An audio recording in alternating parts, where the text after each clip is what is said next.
Hello friends, welcome to the UGC NET commerce classes. आज हम पढ़ेंगे कंपटीशन एक्ट के बारे में। ओके, तो देखो, पहले था एमआरटीपी एक्ट था, monopolist restrictive trade practice act. ठीक है, तो इसको रिप्लेस करके बनाया गया था कंपटीशन एक्ट था। ठीक है, वो जो था पहले, जो monopolistic restrictive trade practice act था, वो क्या करता था, मोनोपोली को मतलब एक तरह से प्रोटेक्ट करता था। लेकिन बाद में इसको रिप्लेस करके बनाया गया कंपटीशन एक्ट था, जिसका कंपटीशन एक्ट का मेन मोटिव ये था कि जो कंपटीशन है ना, कंपटीशन को बढ़ाना। ओके, तो देखो, competition act 2002 was enacted by the Parliament of India and governed Indian competition law. It किसको रिप्लेस करके बनाया गया था, monopoly restrictive trade practice act 1969 को। Under this legislation the competition commission of India was establish. इसमें क्या था कि सीसीआई यानी कंपटीशन कमीशन ऑफ इंडिया था ना, उसको एस्टैब्लिश किया गया ताकि जो कंपटीशन है उसको प्रोटेक्ट कर सके, कंपटीशन को बढ़ावा दे, हेल्दी कंपटीशन को बढ़ावा दे। ठीक है, तो इसके लिए एक कंपटीशन कमीशन ऑफ इंडिया था, उसको एस्टेब्लिश किया गया था। ठीक है, और the act extend to whole of India, पूरे इंडिया के अंदर ये एक्ट है वो एप्लीकेबल होता है। कौन सा, कंपटीशन एक्ट 2002। ओके, तो इसके बाद आता है so there was a the separate needs to shift our focus. मतलब क्या था कि पहले क्या था, एमआरटीपी एक्ट था। ठीक है, तो हमें एक जरूरत पड़ी कि जो फोकस है ना, वो मोनोपोली से हटाकर कहाँ लगाया जाए, कंपटीशन पर।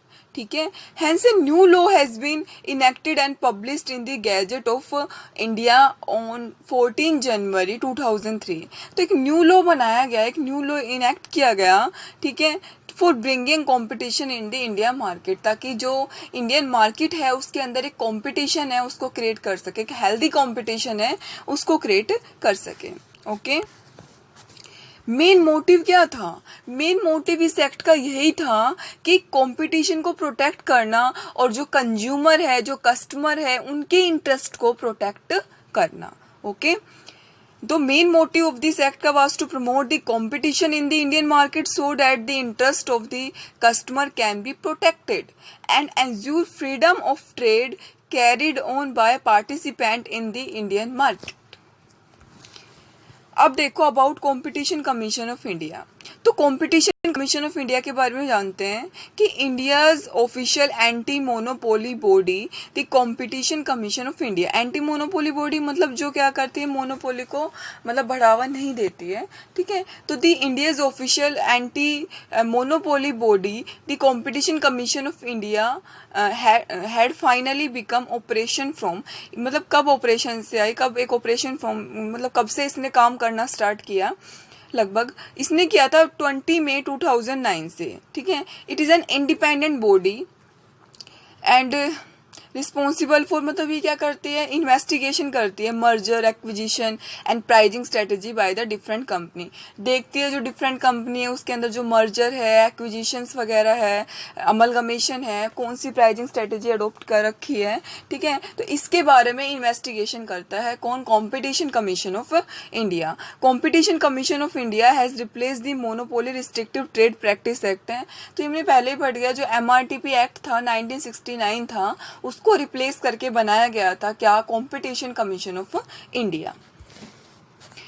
अब देखो, जो कंपटीशन एक्ट थी उसके क्या ऑब्जेक्टिव थे। देखो, फर्स्टली तो यही था कि हेल्दी कंपटीशन को प्रोटेक्ट करना और जो कंज्यूमर है उसके इंटरेस्ट को प्रोटेक्ट करना। तो फर्स्ट तो इसका हो गया to protect the interest of consumer by providing them good product and service at reasonable price है। ठीक है, सेकेंड क्या था, टू प्रमोट हेल्दी कॉम्पिटिशन, यानी जो हेल्दी कॉम्पिटिशन है उसको प्रमोट करना।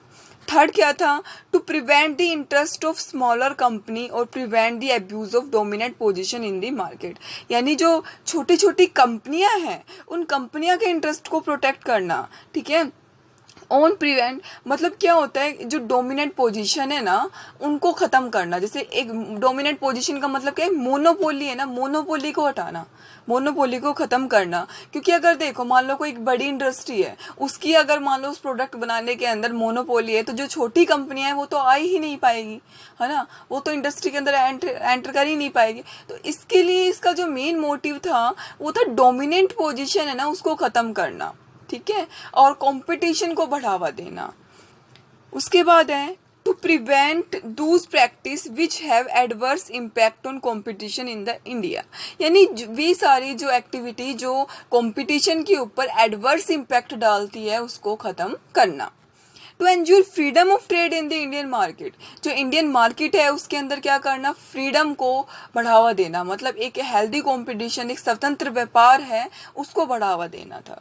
To regulate the operation and activity of combination acquisition merger and amalgamation, मतलब क्या है कि जैसे जो मर्जर है, अमल मान लो 3 कंपनियां हैं, अब मान लो क्या हुआ, एक कंपनी का शेयर्स मान लो 90% है, दूसरी का 50 है और तीसरी का 30% है। अब क्या हुआ, तीनों कंपनी मिल गई, अब इससे क्या हो गया, एक डोमिनेट पोजीशन क्रिएट हो जाएगी। तो ये क्या करती है, जो कंपटीशन के अंदर, कंपटीशन एक्ट के अंदर क्या आता है, तो इससे क्या करता है, मतलब जो है इसको बढ़ावा नहीं देता है, उसको रेगुलेट करता है, ठीक है। अब मतलब ये एक्ट किस किस एस्पेक्ट को कवर करता है, ठीक है। तो देखो, the act mainly cover these except prohibition of anti competitive agreement, मतलब वे सारे एग्रीमेंट जो कंपटीशन के अगेंस्ट है उनको क्या करता है, उनके ऊपर रिस्ट्रिक्शन लगाता है, उनको प्रोहिबिटेड करता है, ठीक है। उसके बाद है prohibition of abuse of dominance, ठीक है, यानी जो जो जो डोमिनेंस है, ठीक है, ये कहता है कि मोनोपोली कर लो, वो मतलब उसको इतना नहीं करता। लेकिन अगर मान लो आप जो एक जिससे मोनोपोली है उससे कोई कंपटीशन को कंपटीशन है उसको अगर मान लो उसके अगेंस्ट कोई जो मोनोपोली क्रिएट की गई है तो उसको ये क्या करेगा, उसको प्रोहिबिटेड करेगा। तो prohibition of abuse of dominance.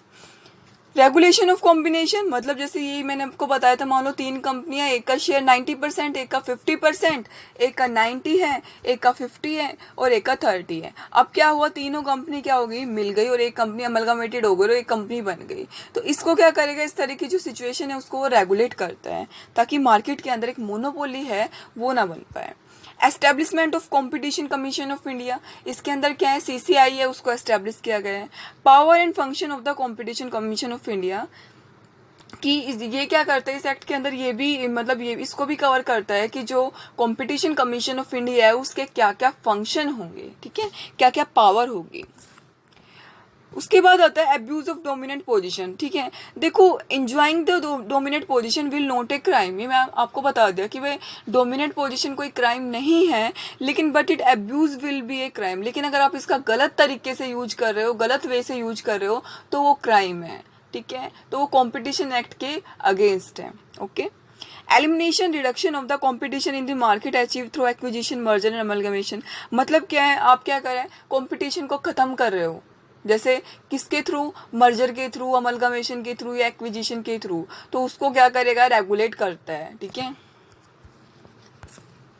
CCI has imposed penalty on some airlines, देखो जो कंपटीशन कमीशन ऑफ इंडिया है उन्होंने कुछ एयरलाइंस है कि जैसे जो एयरलाइंस है उन्होंने क्या बना लेते, कार्टल बना लेते, कार्टल मतलब ग्रुप बना लेते, to decide the fare charge of the air travel, ठीक है, कि भाई एक सामान जो फेयर चार्ज है उसके लिए।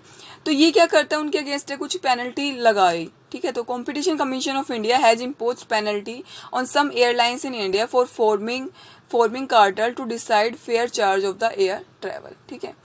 ये क्या करता है, कंपटीशन को बढ़ावा देते हैं, हेल्दी कंपटीशन को। तो in the conclusion it is worth to say that the competition commission of India is doing a great job in protecting the right of consumer, कि कंपटीशन कमीशन ऑफ इंडिया एक अच्छा काम कर रहा है कि जो कंज्यूमर है उसके इंटरेस्ट को प्रोटेक्ट करने के लिए, by increasing healthy competition in the Indian market which is need of an hour, ठीक है, ताकि जो इंडियन मार्केट है उसके अंदर एक हेल्दी कंपटीशन है वो बना कर रख सके, ओके। तो ये था आपका कंपटीशन एक्ट, था छोटा सा एक्ट था, ठीक है। तो इम्पोर्टेंट है, कई बार क्वेश्चन आ जाते जाता है, जैसे इसमें आ जाता है कि कंपटीशन एक्ट है वो कौन से एस्पेक्ट को कवर करता है, या इसमें से कौन सा है जो कंपटीशन एक्ट की कैटेगरी के अंदर नहीं आता है, तो इस टाइप के क्वेश्चन पूछ ले जाते हैं। तो अगर आपको वीडियो अच्छी लगे तो वीडियो को लाइक, और अगर आप चैनल पर न्यू हैं तो चैनल को सब्सक्राइब जरूर कर देना। ओके, थैंक यू, मिलते हैं नेक्स्ट वीडियो में।